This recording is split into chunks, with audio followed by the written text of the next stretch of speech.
여러분, 지금 전 세계 해운 시장에서 정말 이상한 일이 벌어지고 있습니다. 경제학 교과서로는 도저히 설명이 안 되는 아주 기이한 현상인데요. 오늘 이 거대한 미스터리를 저와 함께 한번 파헤쳐 보시죠. 오늘 우리가 풀어야 할 핵심 질문이 바로 이겁니다.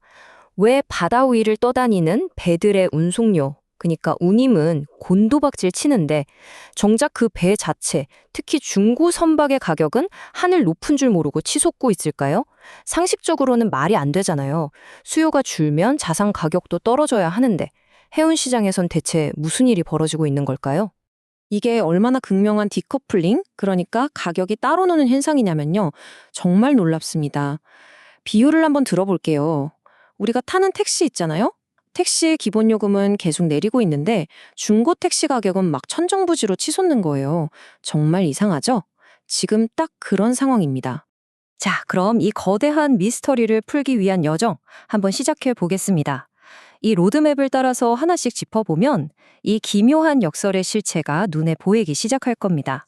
이 역설을 가장 쉽게 설명할 수 있는 비유가 바로 폭풍우 속의 택시입니다. 한번 상상해 보세요. 갑자기 길에서 폭우가 쏟아집니다. 그럴 때 당장 탈 수 있는 빈 택시 한 대의 가치는 평소랑은 비교도 안 되게 치솟잖아요. 지금 전 세계 해운 시장이 딱 그런 상황이라고 보시면 됩니다. 자, 그럼 이 역설을 축벌한 첫 번째 거대한 힘부터 살펴보겠습니다. 바로 전 세계 무역 지도를 말 그대로 뒤틀어버리고 있는 거대한 지정학적 블랙홀입니다. 여기서 우리가 주목해야 할 핵심 개념이 바로 톤마일인데요. 단순히 얼마나 많은 짐을 옮기느냐, 그 톤이 중요한 게 아닙니다. 그 짐을 얼마나 멀리, 몇 마일이나 운송해야 하는가, 바로 이 거리가 지금 모든 걸 바꾸고 있습니다. 홍해 사태가 얼마나 극적인 영향을 미쳤는지 이 숫자 하나가 모든 걸 말해줍니다. 마이너스 82%. 네, 무려 82%가 감소한 겁니다. 세계에서 가장 중요한 바닷길, 이집트의 수에즈 운하가 사실상 마비 상태에 빠졌다는 뜻이죠. 그 결과가 어떻게 됐을까요? 배들이 어쩔 수 없이 아프리카 남단의 희망봉으로 훨씬 더 먼 길을 돌아가게 된 겁니다. 이게 마치 거대한 스펀지처럼 전 세계에서 운항 가능한 배들을 싹 다 빨아들이고 있는 거예요. 실제로 배가 부족한 게 아닌데 부족한 것처럼 보이는 착시 현상이 일어나는 거죠. 이 표를 보시면 아주 중요한 차이점을 알 수 있습니다. 홍해 위기는 시간과 비용을 더 쓰면 해결할 수 있는 문제입니다. 돌아가면 되니까요. 하지만 만약에 저기 보이는 호르무즈 해협이 막힌다면 이건 차원이 다른 문제입니다. 전 세계 원유와 LNG가 나오는 길목인데 여긴 돌아갈 길조차 없어요. 그야말로 전 지구적인 에너지 대재앙이 시작될 수 있다는 겁니다. 자, 그럼 다름으로 넘어가서 이 현상을 부추기고 있는 두 번째 거대한 동력을 살펴보겠습니다. 이건 바로 전 세계 모든 배에 동시에 걸린 일종의 녹색 핸드브레이크, 바로 환경 규제입니다. 복잡해 보이지만 핵심은 간단합니다. 유럽연합EU에서는 이제 배들도 탄소세를 내라고 하고요. 국제해사기구 IMO에서는 매년 배들의 탄소 배출량 등급을 매겨서 압박을 하고 있어요. 그러니까 해운사들 입장에서는 선택의 기로에 놓인 거죠. 막대한 탄소 비용을 물든가 아니면 돈을 들여서 낡은 배들을 친환경 선박으로 싹 다 바꾸던가 둘 중 하나를 해야 하는 겁니다. 그런데 당장 새 배를 만들 순 없잖아요? 그래서 많은 낡은 배들이 벌금을 피하기 위해 선택한 가장 쉽고 즉각적인 해결책이 뭐였을까요? 바로 속도를 줄이는 것입니다. 천천히 가면 탄소 배출이 줄어드니까요. 결국 배들이 더 느려지고 있다는 겁니다. 이제 퍼즐 조각이 맞춰지기 시작합니다. 지정학적 리스크 때문에 배들이 먼 길을 돌아가야 하고 환경 규제 때문에 속도까지 느려졌어요. 이 두 가지 거대한 힘이 어떻게 만나서 모두가 낡은 중고 선박을 사려고 달려드는 이 기묘한 골드러시를 만들어냈는지 그 비밀을 지금부터 파헤쳐보겠습니다. 이 그래프가 바로 오늘 우리가 파헤치는 핵심 역설을 정확하게 보여줍니다. 보세요. 단기 운송료, 그러니까 한 번 배를 빌리는 스팟 운임은 마이너스 51%, 반토막이 났습니다. 그런데 오히려 앞으로 배가 부족해질 거야 라는 공포심리 때문에 배를 장기로 빌리는 용선료와 5년 된 중고선 가격은 똑같이 플러스 17%나 폭등했습니다. 정말 기이한 현상이죠. 경제학에 레몬 시장이라는 이론이 있습니다. 이게 딱 지금 상황을 설명해줘요. 원래 중고차 시장에서 유래한 말인데 겉은 멀쩡하지만 속은 고른 차를 레몬이라고 하잖아요. 혹시 내가 사는 배가 저런 레몬 아닐까 하는 걱정보다 아예 사업에 쓸 배가 없다는 공포가 훨씬 커져버린 겁니다. 그러니까 품질을 따질 겨를도 없이 일단 사고 보는 거죠. 시장의 정상적인 가격 결정 기능이 완전히 마비된 겁니다.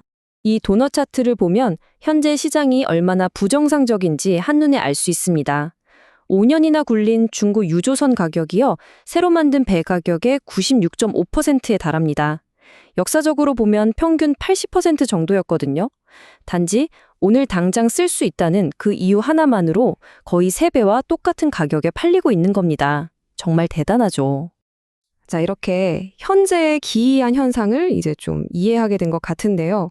바로 그 순간 우리가 간과하고 있는 게 있습니다. 수면 아래에는 정말 거대한 시한폭탄이 숨겨져 있거든요. 똑딱거리면서 말이죠. 이 숫자 한번 보시죠. 1180만 TU.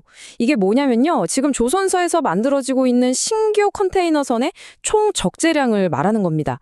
감이 잘 안 오시죠? 이건 현재 전 세계에 존재하는 모든 컨테이너선 적재 능력의 무려 3분의 1이 넘는 그야말로 어마어마한 물량입니다. 이 숫자가 왜 그렇게 두려운가 하면요. 미래의 공급은 이렇게 폭발적으로 늘어나는데 정작 물건을 실어 나를 전 세계 무역 성장률은 고작 1.7%로 쪼그라들고 있기 때문입니다. 수요와 공급의 엄청난 불일치, 이게 바로 시한폭탄의 정체입니다. 게다가 설상가상으로 시장의 자연스러운 압력 배출구, 그러니까 낡은 배들을 폐선시켜서 공급을 조절하는 기능마저 완전히 고장나 버렸습니다. 왜냐고요? 지금은 낡고 비효율적인 배들조차 돈을 벌고 있으니까요. 아무도 폐선을 안 하는 거죠. 결국 시장에 좀비 선단만 늘어나면서 다가올 공급 과잉의 충격을 더욱 키우고 있는 겁니다. 자, 그럼 이 모든 혼돈 속에서 우리는 도대체 뭘 봐야 할까요?